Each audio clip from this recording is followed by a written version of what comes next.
Hello everyone, welcome back to the series, When the Crown Falls. Episode 11, The Hunt for Julia. The house had fallen eerily quiet. Most of the staff had either gone home or retreated to their quarters, which was little distance away from the mansion. Only a handful of security guards remained, stationed at strategic points. But Martin knew the layout well. He knew where they stood, where they didn't. They moved in silence, every step measured, hearts hammering in their chests.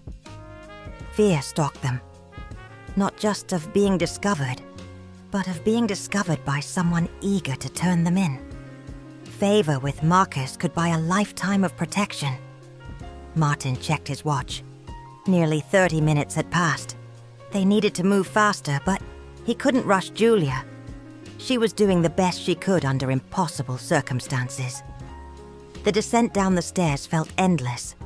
Every creak made their hearts lurch, every distant sound forcing them to freeze. But there was no turning back now. At last, they reached the back gate that led down to the ball field. Julia's heart sank as she stared down the narrow path leading into the darkness. She used to run laps there, gliding downhill with ease, pushing herself back up the hill for the burn.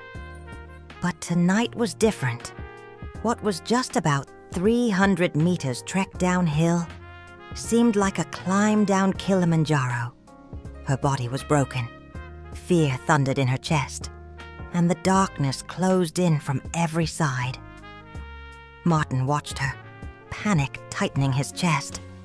Every second he stayed was another second closer to ruin. He had a family, and he had already crossed a line just by helping her this far. "Julia," he said, forcing his voice to stay steady. "I'm not rushing you, but you need to go. Now." "I know," she snapped, the words tearing out of her as pain rippled through her body. Her legs trembled beneath her, her breath coming shallow and uneven.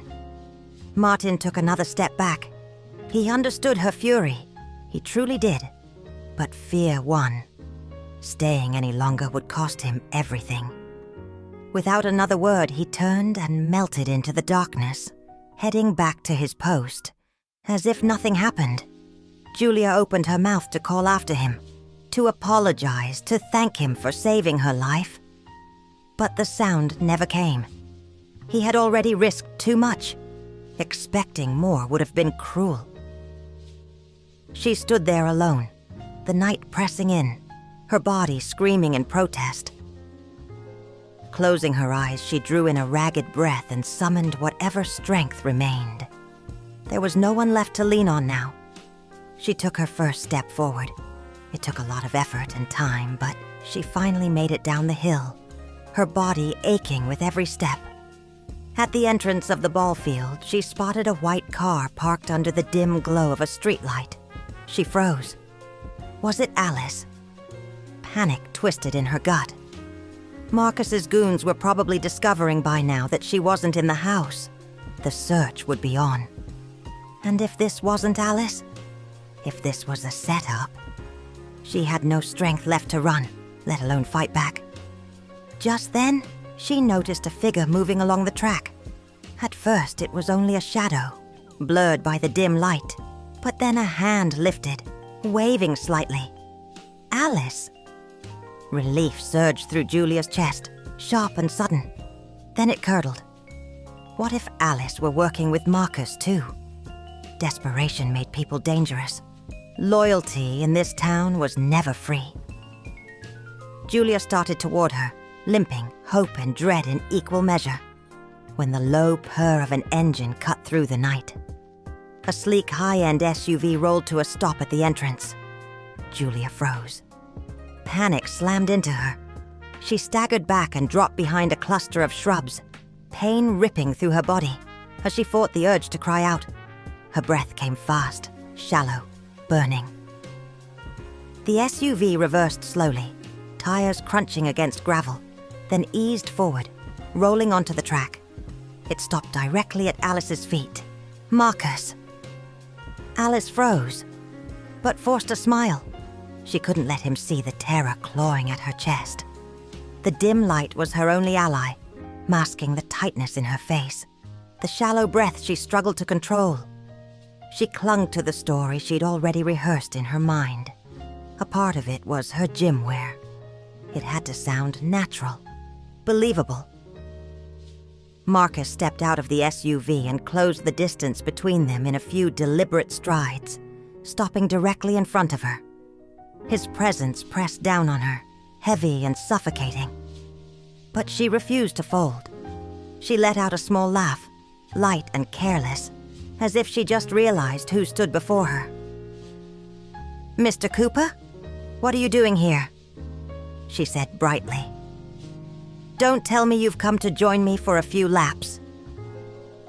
Marcus laughed along with her, but his eyes never left her face. He searched it closely, reading every flicker, every pause. What was she doing here? He hadn't seen her on the field in months. Coincidence? Or something else? Only minutes earlier he had sent Martin to fetch Julia, after James, his right-hand man, arrived. Martin had been sweating then, nerves gnawing at him. He knew Julia wasn't in her room. Worse, there hadn't been enough time for her to get down the hill. When he reached her room, he stepped inside and quietly closed the door behind him, pressing his back against it. For a moment, he just breathed.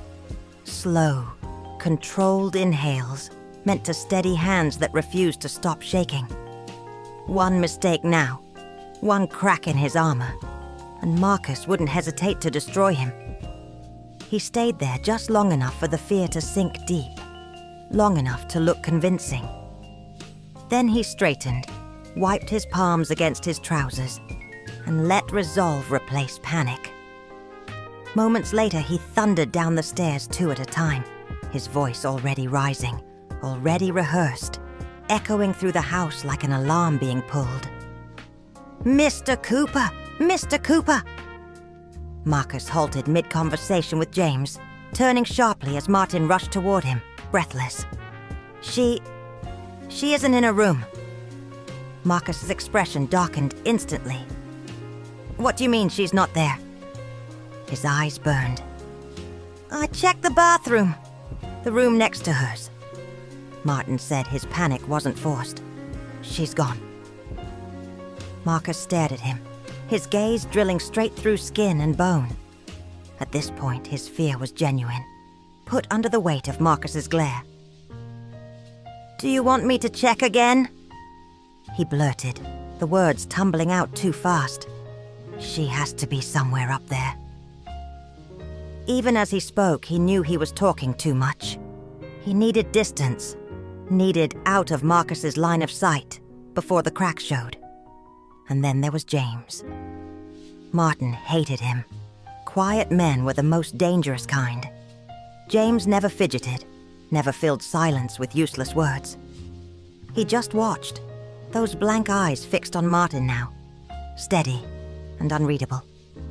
It felt less like being observed and more like being dissected, like James already knew the truth and was simply waiting for it to spill. Marcus shook his head once. "No." His voice dropped, cold and controlled. "Gather the other guards. Sweep the perimeter. Everywhere. The pool house, the shed, the domestic quarters. Leave nothing unchecked." His restraint cracked. "I want her back here now." The word tore from him like a command meant to be obeyed without question.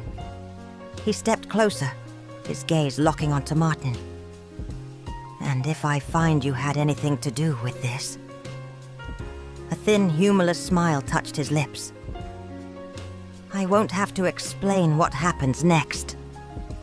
Mr. Cooper, you know me. I've been here for many years," he said on the verge of tears. But the truth was, he wasn't acting. That fear was real, but he used it to his advantage. "Get out!" Marcus roared. Martin didn't hesitate. He scrambled from the room, nearly colliding with one of the other guards as he burst outside. Marcus dragged a hand down his face as he stared at James, who stood stoically, as if waiting for his next order. Fury simmering beneath the surface. For the first time, doubt crept in. He was beginning to regret not having the entire mansion under surveillance. But privacy had always mattered more to him than paranoia. His home was his kingdom. Nothing happened here unless he allowed it.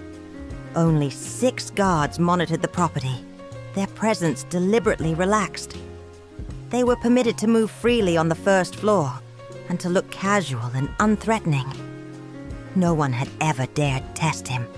His home was a formidable fortress, until tonight.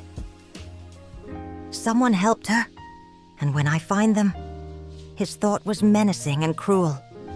Reports came back quickly, one after the other. No sign of her.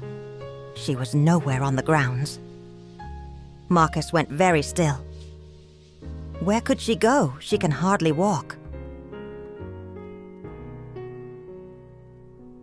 Thank you for joining me, my story lovies. Remember, every voice matters, and every story has power. If you love good drama and Caribbean stories, don't just watch. Join the family. Hit subscribe. Thanks again for watching, and stay tuned for the next intriguing episode of When the Crown Falls.